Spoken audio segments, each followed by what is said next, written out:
Sakal Gunarnavasha Vande Guru Sri Charanarabindam.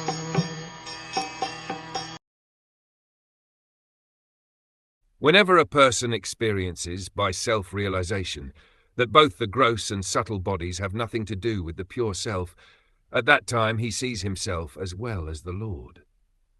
The difference between self-realization and material illusion is to know that the temporary or illusory impositions of material energy in the shape of gross and subtle bodies are superficial coverings of the self.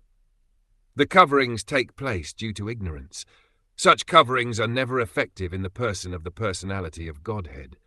Knowing this convincingly is called liberation, or seeing the Absolute. This means that perfect self-realization is made possible by adoption of godly or spiritual life.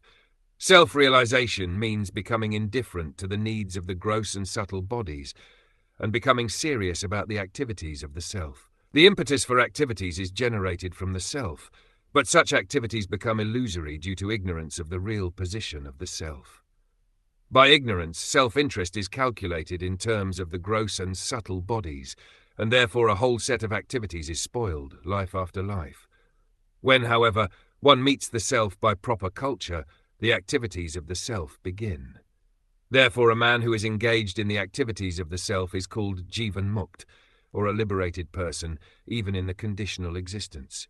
This perfect stage of self-realization is attained not by artificial means, but under the lotus feet of the Lord, who is always transcendental. In the Bhagavad Gita, the Lord says that he is present in everyone's heart, and from him only all knowledge, remembrance, or forgetfulness take place. When the living being desires to be an enjoyer of material energy, illusory phenomena, the Lord covers the living being in the mystery of forgetfulness, and thus the living being misinterprets the gross body and subtle mind to be his own self. And by culture of transcendental knowledge, when the living being prays to the Lord for deliverance from the clutches of forgetfulness, the Lord, by his causeless mercy, removes the living being's illusory curtain, and thus he realizes his own self.